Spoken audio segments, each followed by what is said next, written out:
So you see what he's saying here? Here he's saying, hey, I've given you evidence. I've done these works in front of you. If you don't believe what I'm telling you, believe at least the works that I've demonstrated who I am. I've told you who I am, and I've demonstrated who I am. Again, a very evidential approach. Take a look at this verse also in the Gospel of John 5. The works which the Father has given me to accomplish, the very works that I do, testify about me, that the Father has sent me. Here he's saying, hey, again, I've demonstrated evidentially. Now, look, it's in the context of this kind of gospel, the Gospel of John, where Jesus is constantly saying, guys, I didn't just tell you this, I demonstrated it for you. This is the context in which this gospel, in which Thomas is going to come, and Jesus is going to say this thing to him, blessed are those who did not see. I do not believe that Jesus is affirming a blind faith here.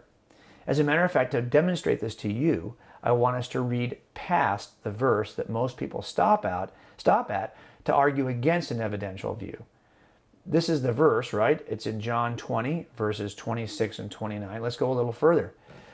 Jesus said to him, because you have seen me, have you believed? Blessed are those who did not see, and yet blessed are they who did not see and yet believed. There's a statement. Now take a look at what it says in the very next verse. Therefore, many other signs Jesus also performed in the presence of the disciples, which are not written in this book, but these have been written so that you may believe that Jesus is the Christ, the Son of God, and that believing you may have life in his name. Do you hear what this? Look, let me just review it for you again. Take a look at the verse one more time.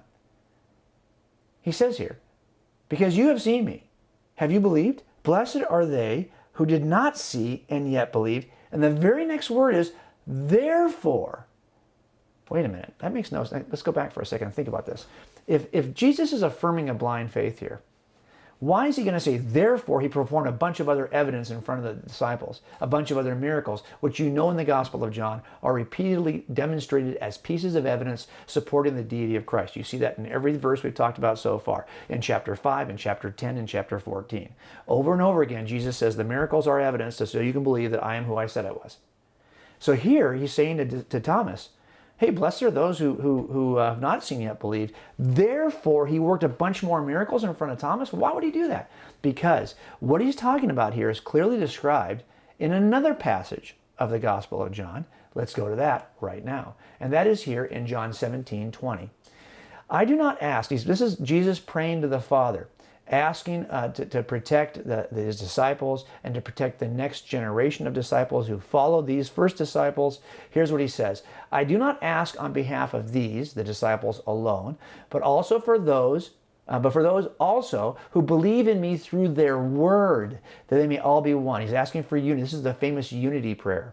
They may all be one, even as you, Father, are in me and I in you, that they also may be in us, so that the world may believe that you sent me. So here we have a proclamation by Jesus in his prayer, where he's praying not only for the people who saw him personally and knew him and knew that what he had said was true because they had seen the miracles with their own eyes. He's also praying for those who would not get to see the miracles with their own eyes, but would have to trust the reliable eyewitness testimony of those who did. That, by the way, is called the Gospels, right? The Gospels are the reliable eyewitness testimony of those who actually saw Jesus do miracles. So what Jesus does is he says, tell you what, I'm going to perform all these miracles, even with the doubting Thomas, after he said he believed. He performed, it says here, many other signs. He did this in front of Thomas and all the others because he knew that eventually they would become the evidence that would convince the world, and their writings would become the evidence that would convince the world. So he turned, in fact, this evidence of the miracles, he went from that to the evidence of the eyewitnesses of the miracles. That's called direct evidence. And that is what he used. That's what God has used to change the entire world. And clearly it's been pretty effective if you see how Christianity has changed the world. So again, the passage that's sometimes used to argue against an evidential faith is in fact further support of an evidential faith. Let's go to one more passage after the break, and then I'll give you a tactic to deal with your own doubt. Be sure to visit the Cold Case Christianity website daily to read Jim's blog, watch the weekly video, or listen to the Cold Case Christianity podcast. You'll also find great free resources, including the free downloadable monthly Bible insert. While you're there, be sure to sign up for Jim's daily case note email. Cold Case Christianity is designed to help you become a better Christian casemaker.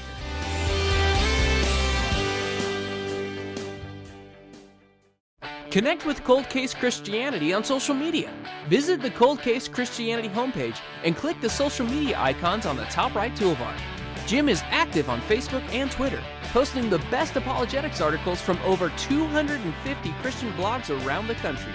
You'll also find links to Jim's Instagram, Pinterest, and Google Plus accounts, along with the link to the Cold Case Christianity YouTube page. Stay connected with Cold Case Christianity and become a better Christian casemaker.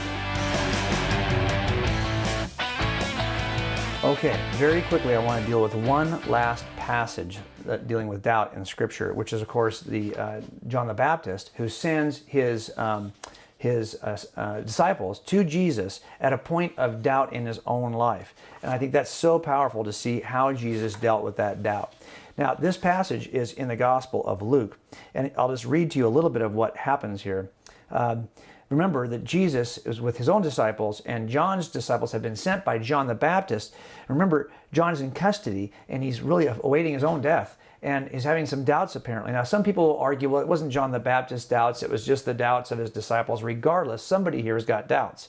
If it's John, which appears to be, in my view, it appears to be John. If it's John who has these doubts, you kind of wonder why, right? Because in Matthew 11:11, you know that Jesus said there was no one born of a woman greater than John the Baptist. Remember, John's the one who baptized Jesus. He's Jesus' cousin. He leapt in the womb, it says in Scripture, when the mothers met, right? Mary and Elizabeth, they met, and John the Baptist, still in the womb, jumps in the womb. So, I mean, all of these things, you would think that John the Baptist, of all people, would have be the last person to have doubts. But clearly he does, and he sends his disciples to Jesus, asking them, hey, what do we do? John sent us. And here's what they say. In Luke 7, verse 19, are you the expected one, or do we look for someone else? This is allegedly John sending the disciples to ask this question. Are you the expected one, or do we look... Basically, they're having doubts about the deity of Christ, the position of Christ, everything he said about himself. They're now having doubts, and this is in Luke 7. Well, what was the response that Jesus had? Remember, the detectives are interested not only in the words the suspect says, but we're also interested in the words the suspect could have said, but chose not to. That's very powerful for me. When I look at this passage, Jesus, John sent us. He wants to know, are you the one, or should we look for someone else? Jesus could have said a lot of things. Really? You tell him just to be firm, to stay the course, to stay the race, to stop having doubts, to try to pray more, to ask God for an answer. He could have said all those things. By the way, we've got lots of other systems that would say that is how you find out. That is how you determine if something is true. You read the Book of Mormon, you pray about it, and you ask God for wisdom, and he'll reveal it to you. But none of this approach does Jesus take. Jesus instead does something very evidential. Here's what it says. I'm in Luke 7, verses 22 to 23. At that very time, it says, what did he say? He cured many people. Jesus cured many people in the presence of John's disciples, then said, go and report to John what you have seen and heard. The blind receive sight, the lame walk, the lepers are cleansed, and the deaf hear, the dead are raised up, the poor of the gospel preached to them. Blessed is he who does not take offense at me. So what does Jesus do in response to doubt? The doubt of John the Baptist, his cousin? He doesn't tell him to pray about it, to lean in harder, to just be more obedient, to isolate himself from those who are giving him a hard time, or to try to find a way to meditate about this. He says, no, disciples, come with me. I'm going to work some miracles in front of you. Go back and tell John what you just saw. Very evidential approach. I'm going to give you more reason. Go report to John. Yep, I saw it again. He did it all again right in front of us. Yeah, he's the guy. This is a very evidential response. Given all the things John could have said, or Jesus could have said rather, and didn't, Jesus here simply performed miracles, gave them additional evidence to support his claims. Boy, that is so important. And let me tell you why I think that's so important. In the end, we're all going to have doubts. You're going to have doubts. I'm going to have doubts. There'll be some point in life when circumstances are going to be such, you're going to feel pressured, you're going to have a bad day, you're going to have somebody say something maybe you hadn't heard before, you're going to have a period of quiet, maybe, where you don't feel you sense God's work in your own life, or you don't sense, you don't see things, or you're not paying attention to those things that would have in the past served as good evidence of God's existence. They're going to be, for whatever reason, a tragedy, a great loss. For whatever reason, there are episodes in our lives that cause us to have doubt. And what do? I think we do what God has always told his children to do. When, in the Old Testament, when the Israelites had doubts or were going through a trial, God always told them, remember what the Lord your God did for you in Egypt. Remember when he parted those waters. You remember how he got you through these 40 years. You remember all the things that God has done miraculously to protect you, to save you, to provide food for you. You remember the reason why you know this is true. Because he's already given you that evidence. He's already showed you that it's true. He's already made the case evidentially. You remember what God showed you. And that's what I think has been so powerful for me in my own life. Yeah, there are bad days. There are days that you don't think this, you feel like, just Christianity is hard. It's hard to live this Christian worldview.